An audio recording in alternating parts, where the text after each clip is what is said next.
Nebraska continues to hit up the transfer portal market, this time landing Alabama right tackle Elijah Pritchett. Here, Nebraska is getting a 6'6", 312-pound right tackle, a guy with also some left tackle experience, to an offensive line that really could use a replacement at right tackle with Bryce Benhart graduating, and a lot of uncertainty at left tackle as well. So if you're not familiar with what I do in these videos, I like to take a look at different plays, clips, and that.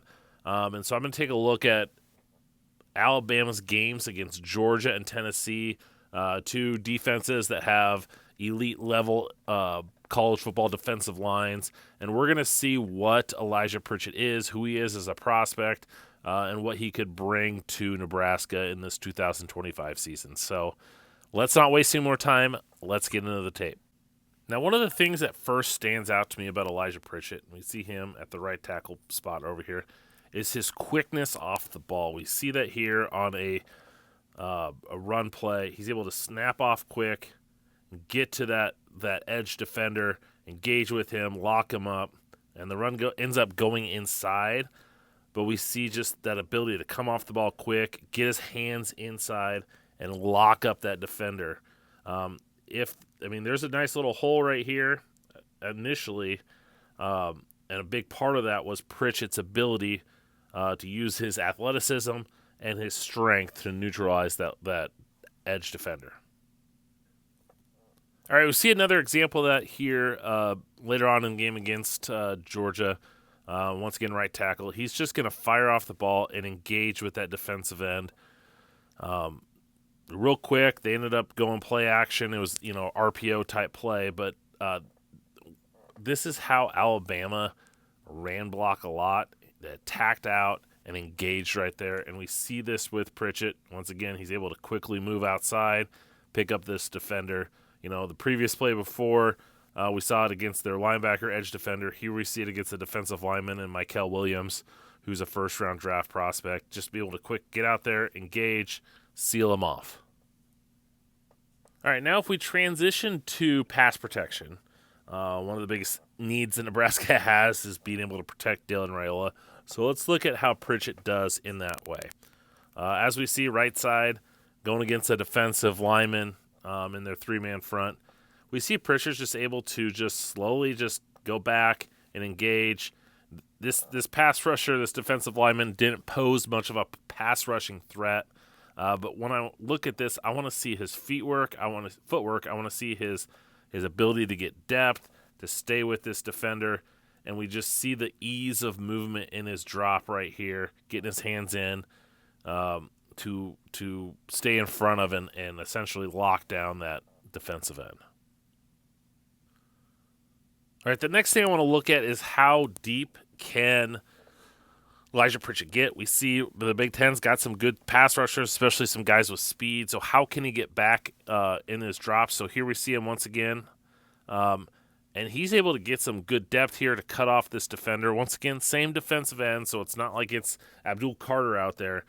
But we just see the ability when he knows he has to get good depth, he's able to get those feet back, he's able to stay on balance, and be in a position to attack that pass rusher. Here against Tennessee, we see him lined up against James Pierce, another guy that's viewed as a top 20 NFL draft pick.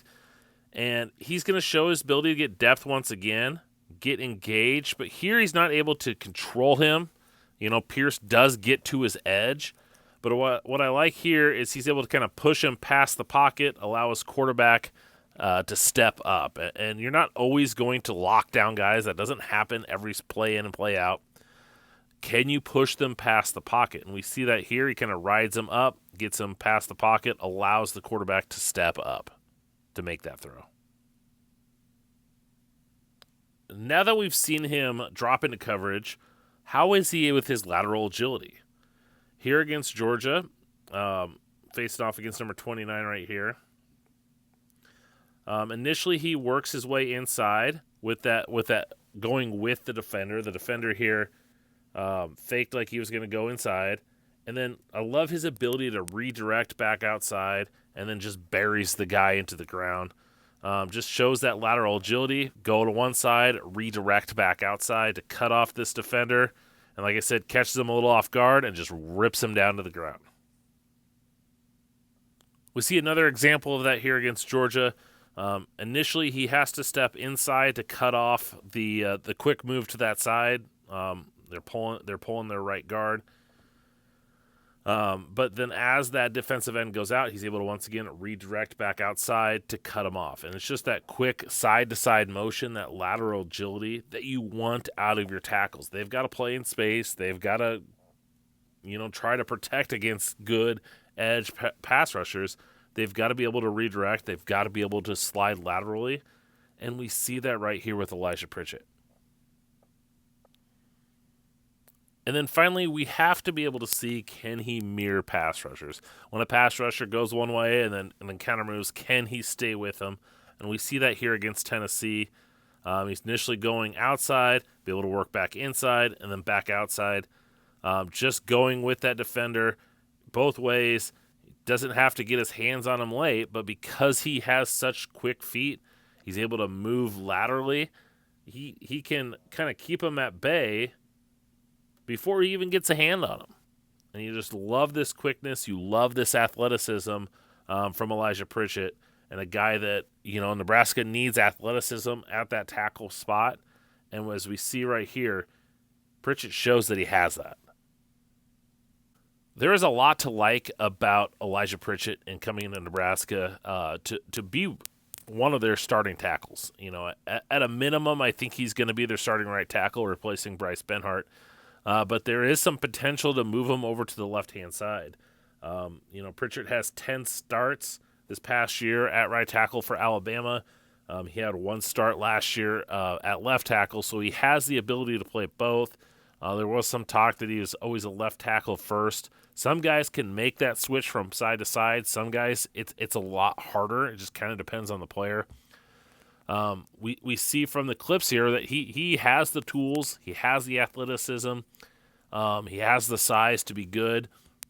One concern I had from watching tape on him is his hands weren't the greatest, which is not a good thing. Too many times he put himself in a good position but couldn't grab on, couldn't lock down that defender, and they were able to get off of him. If he can fix that, he has the potential to be a stud offensive tackle. I don't know if that's the reason why is because he's normally a left and he's playing right, but who knows. But he did get 11 starts in the SEC against high-level competition. Yes, he did give up a bunch of sacks and quarterback hurries. Part of the reason why he got benched later on in the season. However, he is still young. He has 2 years yet to play. So, younger guys do tend to make more mistakes. So I don't think we should just brush him off because of that. I think Nebraska got a very good transfer tackle. Those guys are hard to come by. And I think Pritchett could definitely be one of Nebraska's best tackles next year and a guy that we should be excited for. All right, that's going to go ahead and wrap it up for this episode of the Film Room. If you like what you see, make sure you subscribe to the channel. Hit the bell for all your notifications. If you like these videos, make sure you subscribe me.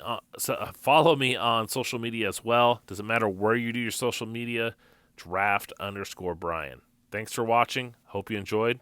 Until next time.